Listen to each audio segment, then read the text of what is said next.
In the vast, restless expanse of the South China Sea, a modern fable is unfolding, not of ancient kings or mythical monsters, but of nations, international laws, and the relentless struggle for sovereignty and survival. Here, the stakes are not just territorial, but economic, political, and symbolic.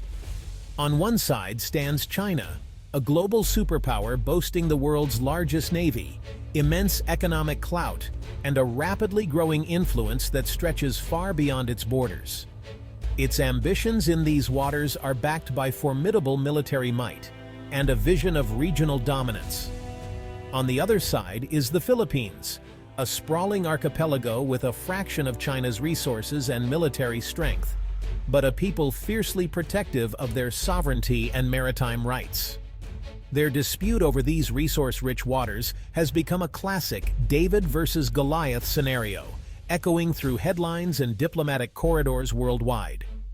Many assume such contests are decided by firepower alone, with the mightiest always prevailing. Yet the Philippines has chosen a different path, one that leverages the tools and institutions of the modern international order, seeking justice and legitimacy on the world stage. This strategy is not a sign of weakness, but a keen understanding of its own unique strengths and China's potential vulnerabilities in the court of global opinion.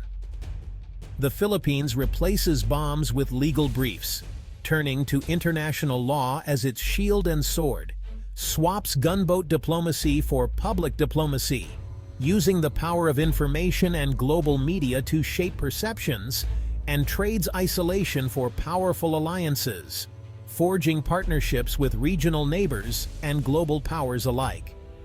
It's a case study in asymmetrical statecraft, standing firm not by matching strength for strength, but by changing the rules of engagement and playing to its own advantages.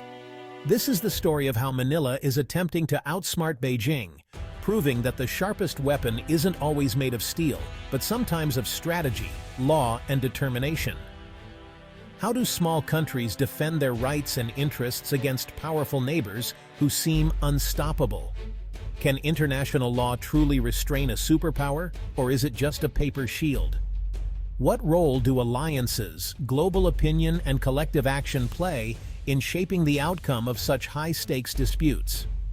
The answers are being forged every day by Filipino Coast Guard crews, tireless diplomats, and visionary leaders who refuse to back down. From a landmark legal victory at The Hague to exposing aggression and rallying support on social media, Manila's multi-pronged strategy imposes reputational costs on China and rallies global support for its cause. This is a narrative of resilience, ingenuity, and hope, showing that with principle, alliances, and the courage to stand up for what's right, even the smallest nation can hold its ground and inspire the world. At the heart of this standoff lies the South China Sea, a vital artery for global trade, where countless vessels traverse daily, carrying goods that fuel economies worldwide. It is not just a passageway, but also a source of immense natural resources, crucial for the economic prosperity of the surrounding nations. Beneath its waves are vast reserves of oil, gas, and rich fishing grounds that sustain millions, providing livelihoods and energy resources essential for development. Control over these waters is about economic survival and strategic dominance, as nations vie for access to these critical resources. The dispute centers on overlapping claims. Vietnam, Malaysia, Brunei, Taiwan, and the Philippines all stake claims based on international law, especially UNCLOS, which aims to provide a legal framework for maritime boundaries. UNCLOS grants coastal states a 200 nautical mile exclusive economic zone, giving them rights to resources within that zone, a principle that is supposed to ensure fair access to maritime resources. The Philippines' claim is rooted in this legal framework, asserting its rights to areas within its EEZ as recognized by international law. China, however, claims nearly the entire sea, marked by its 9-line, based on historical usage predating modern law. a claim that is not recognized by UNCLOS. This clash, China's historical claim versus UNCLOS, fuels the conflict, creating a complex geopolitical puzzle that challenges regional stability. China's 9-dash line cuts into the Philippines' EEZ, leading to confrontations over fishing, oil, and navigation, as both nations assert their rights over these contested waters. Chinese vessels frequently operate in waters that, under international law, belong to Manila, areas like Scarborough Shoal and Second Thomas Shoal, escalating tensions and challenging Philippine sovereignty. China's assertion of indisputable sovereignty is seen by the Philippines as a direct violation of its territory, prompting diplomatic protests and calls for international support. To enforce its claims, Beijing has built artificial islands with military facilities, transforming reefs into strategic outposts that bolster its presence, and deployed Coast Guard and maritime militia to intimidate Filipino vessels, employing tactics that blur the lines between civilian and military actions. These gray zone tactics assert control without open conflict, eroding the Philippines' presence in its own waters, creating a tense atmosphere of uncertainty and unease. The result, a constant state of pressure and a daily challenge for Manila, as it navigates the delicate balance of asserting its rights while avoiding escalation. This is the complex reality the Philippines faces, a struggle for sovereignty and security in a region fraught with historical grievances and modern-day ambitions. The military imbalance between the Philippines and China is stark. China boasts the world's largest navy, advanced air force, and a vast arsenal of missiles. Its military-industrial complex produces cutting-edge weaponry at a pace few can match. For the Philippines, direct confrontation would be strategic suicide. The Philippine military is modest, focused historically on internal security, and dwarfed by China's capabilities. Its navy has a handful of modern ships. Its air force only recently acquired modern fighters. The country lacks the surveillance, missile, and air defense systems needed to deter a major power. Any direct conflict would likely end in swift, devastating defeat for the Philippines. Geography and technology compound the problem. China can project power across the South China Sea from its mainland and fortified islands. These artificial islands act as unsinkable aircraft carriers, extending China's reach. The Philippines, with its long coastline, is vulnerable to blockade or strikes. Recognizing this, Philippine strategists have wisely abandoned a military-centric approach. An arms race with China would be ruinous and futile. Instead, Manila has shifted to a strategy of asymmetrical resistance, leveraging international law, diplomacy, and alliances. If you can't win a fight, avoid it and find other ways to achieve your goals.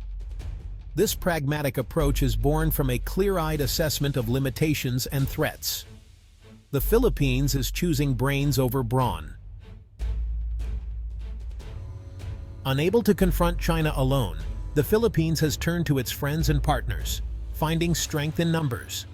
This strategic pivot is not just about military might, but also about diplomatic influence and regional stability.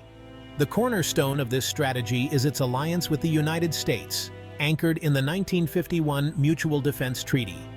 This long-standing partnership has been a bedrock of security for the Philippines, providing a sense of assurance in turbulent times. Recently, the U.S. clarified that attacks on Philippine vessels in the South China Sea would trigger mutual defense commitments. This clarification has been crucial in reinforcing the alliance, ensuring that any aggression is met with a unified response. This acts as a powerful deterrent, raising the stakes for China. The presence of U.S. forces in the region serves as a constant reminder of the potential consequences of aggressive actions. Beyond the U.S., the Philippines is building a network of like-minded nations concerned about China's behavior. This network is not just about military alliances, but also about shared values and common goals for peace and stability. Manila has deepened defense ties with Japan and Australia. These relationships are built on mutual respect and a shared vision for a free and open Indo-Pacific. With Japan, it has secured defense equipment and patrol vessels, boosting its coast guard. This enhancement of maritime capabilities is vital for safeguarding its territorial waters.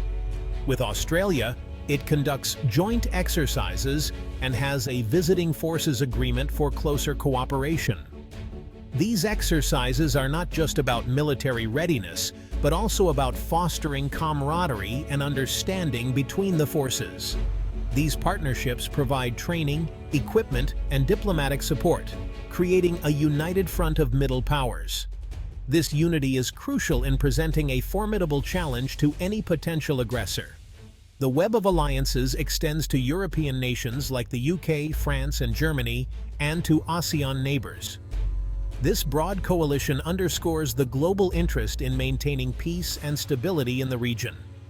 While ASEAN's consensus approach can mute its response, the Philippines works to build support for a stronger stance. It seeks to galvanize regional support for a collective response to any threats. European navies conducting freedom of navigation operations send a clear signal. The South China Sea is an international waterway, not a Chinese lake. These operations are a testament to the commitment of the international community to uphold international law. Every joint exercise and diplomatic statement adds to the Philippines' strategic defense, reinforcing that it is not isolated. This collective effort amplifies its voice on the global stage. This coalition building serves multiple purposes. It provides security, internationalizes the dispute, and makes Chinese aggression riskier. It also strengthens the Philippines' position in negotiations and diplomatic engagements.